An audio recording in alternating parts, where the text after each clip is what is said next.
will they make it work? Again, facing the brink of elimination in this tournament for the M6 World Championship. Starting out in this best of 3, will it be Keep Best Gaming? Or will it be SRG, the Selangor Red Giants, to take the series and get one step closer to the knockouts? Now SRG, obviously the crowd here rooting for them, the home team, the champions. Time after time again, they were the tournament favorite leading into this. And man, talk about Keep Best Gaming. How many Titans have they had to face up to this point? RQ and TLID already, and now SRG. Yeah, they won. However, up against Maycom Evolve, now it's time for KBG to prove that they can go head-to-head with one of the Giants as well, SRG. Now, windreturn, forced to use his Revitalize plus the Ring of Punishment. But again, this is a Hilda. It's just going to go to the bush, get those HPs back, get a shield for 5 to 10 seconds, and now he's back to clear out the minion waves. Yep, and while we take a look there up top, don't forget, you guys can go ahead and grab your M6 pass right now too. Reach level 75 for free and grab all the goodies waiting for you guys. Make sure you max it out. I know I haven't, so we'll get to that. But we got to get through today, man, because it already started at a high note. You know, very, I would say, in my sense, surprising that our first series was a sweep. Now, windreturn. Oh, up against two. Wanting to look for the first blood kill. It's going to go on the hands of Sekyss, but Saxa, on the other hand, answers right back with a kill of his own, taking down Sekyss. That's actually pretty big here for KBG in terms of, you know, just jungler power early on. Even taking a look at this, rolling with a Temporal Rain here for Saxa is going to be great. This is usually what we see, of course, from the Joys right now. A very common pick being picked up, especially against the Siyu in that sense. But I got to say, too, the fact that they have a Tigreal over here for SRG is going to work wonders. It has done really well, just statistically, being able to set things up. But then on top of it, you throw that you've got an extra body in the Eternal Guard on the field, but also a Hilda. They have a lot of tools in favor of SRG, and I feel like that's the biggest obstacle that KBG has to overcome. And it's going to start up with this first turtle. Okay, Eternal Guard pop right out by Stormie as KBG just trying to kite away the turtle. A kick coming in from Tracy onto the backline, but Kramm on the other hand, here comes the NetherRealm Glorious Pathway, and Sekyss will secure the turtle. Here comes the counterattack coming in from KBG. They're going to take down Yumes. So a turtle for SRG, but a kill for KBG. Yeah, a trade again. You know, the trade went in the hands of Saxa, so this more or less continues to build up, at least for him, the momentum that he can get on the Joy. But eventually, you know, the rest of the team's also got to keep things under control. Sekyss himself has been doing really well, you know, counter jungling when he can. He gets the information like this, of course, from Yumes, as Yumes tries to go ahead and protect that purple buff. But ultimately, they want to go ahead and put pressure around the map. One of the things that SRG loves to do is play to that style where they're, you know, putting pressure, they're playing a very aggressive. But at the same time, that aggression has been kind of a double-edged sword so far throughout M6. I mean, that's exactly why they're in the situation they are. They've kind of had to make some adjustments to their decision-making and to their discipline. And, you know, we heard that even earlier on in the first couple days of the Swiss from Coach Arcadia, where it was just like, you know, yeah, we lost discipline. We got to be able to keep things together even if we're ahead. And that's been the case of a lot of teams here, Ingan. Yeah, considering the fact that they lost to S2G, they were in control towards the mid-game, but S2G still hold on, was able to extend it to the late game, eventually wiped out SRG to take a win. Now this time, they can't afford those kinds of mistakes because, again, they're the tournament favorites. Tracy got penciled out with a Sacred Hammer. Oh, Tracy's going to go down. Yumes able to escape. Saxa was going to hunt him down, but just backs off for now. So again, Tracy gone, SRG picking up a kill.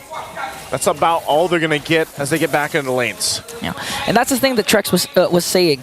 You know that Tracy is going to look for those initiations, so realistically, he's going to be out of the vicinity of the NetherRealm. Yeah. So how can you save Tracy, your main initiator, if you can't reach him, and at the same time, heads up play for Yumes actually to use the Sacred Hammer to make sure the kick is not going to connect, but this time it does! There's the kick, running the target. Yumes going to go in, dash in. Glorious Pathway already dropped down too.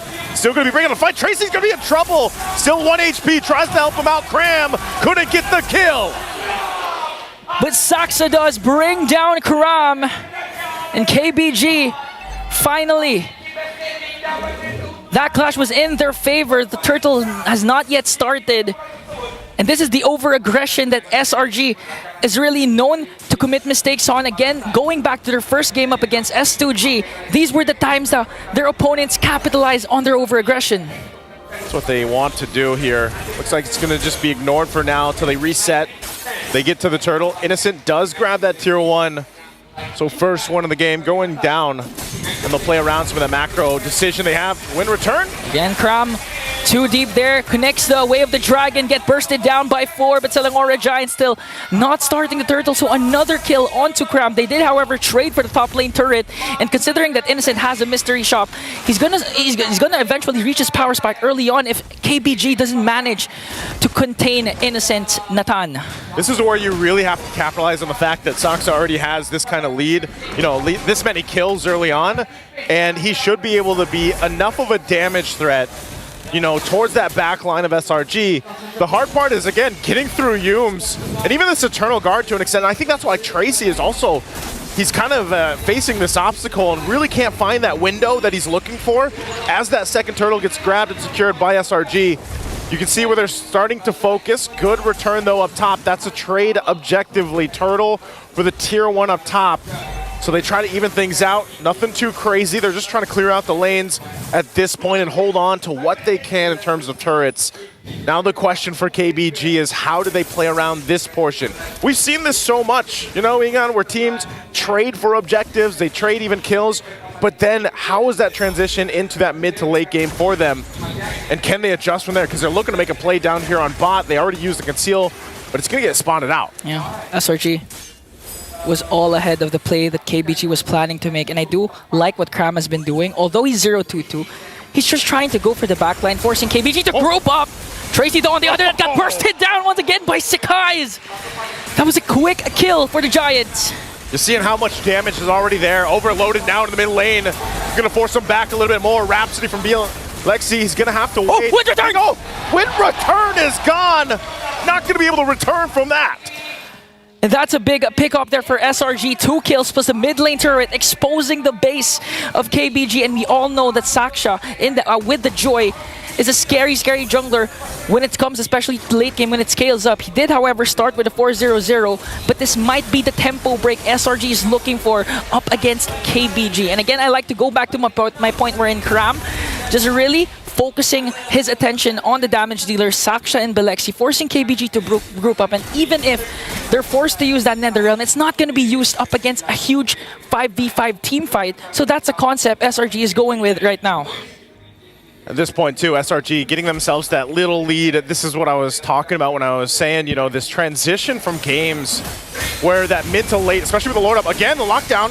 Even onto Wind Return, they're not afraid to commit these kills. Here comes Shadow Stampede onto kramm plus the kick.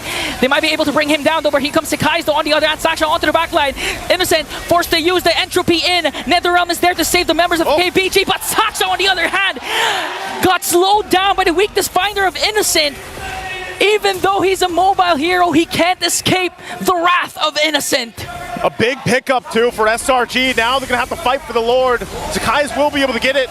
They forced them back a little bit longer, but SRG gets a whole lot. Here's the conceal. Even with one Sacred Hammer, they were able to force out the Pure Wrath coming in from LMU. Look at the damage coming in from Innocent, though. Even forcing Wind Return to use the Revitalize. A lot of battle spells, a lot of skills have been expended, but no trade whatsoever for KBG. No trade at all for them, and this is where we do see KBG struggle. Now that there's point of the game, the Lord making its way, they're quite behind. Holy Crystal nearly there for Innocent. As soon as he gets that power spike at this point on the Natan is going to be huge. Already with the Starlium Scythe and Feather in Heaven, and right now they can have enough tankiness in the front line that they can probably force their way into these base turrets. Eternal Guard drop down. Okay, Wind Return drops down the Glorious Pathway. Yums, however, has the Flicker plus Implosion play. He knows that a lot of Purifies aren't there except for Belexi, but they're not going to force things out.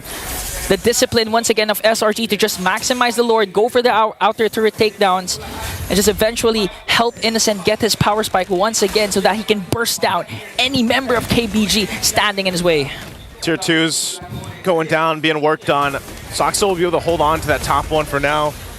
The wave's still pushing in. It is good that they hold on to the shields. Was expecting SRG to actually collapse in and try to take those down at least. They could still play around it too. The thing is, the KBG is actually able to go ahead and clear things out decently well. The fact, too, that you have a Fairness, a hero we don't see pop up too often, has really been helping them out. It's more so just they are good at extending fights, you know? Whether that's a Revitalize in the Glorious Pathway paired with that Netherrealm, it extends the fights for KBG, but they're lacking that damage throughput. That's what they're having a hard time with. And this Malefic Roar being picked up by Lexi, it might be enough eventually, but he still needs more time. Typically, when you are on this Granger, you know, you really have to be able to rely on that setup. And unfortunately, they have just been responding to SRG this whole time. And they're going to have to do that for a while. And even when he has the Flicker available, you never know when that Implosion Flicker combination or vice versa is going to come through.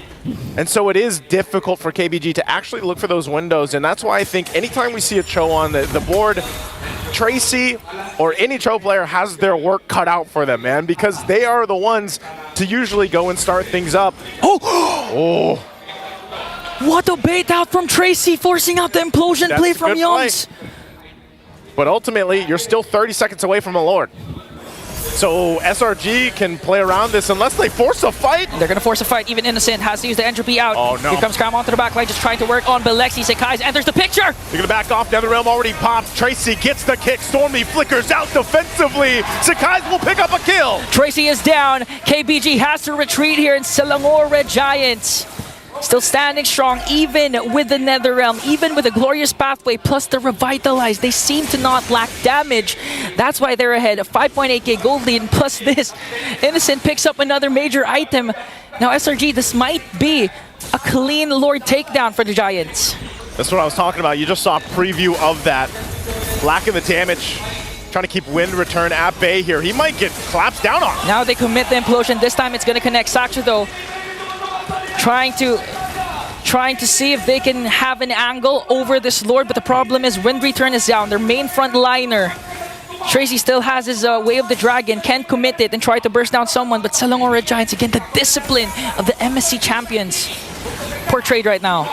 Start up the Lord, they should be able to just go ahead and freely secure this. Kramm will just post up, staring down any of that entry point that could come from KBG. So with that being said, SRG finds himself with a massive lead.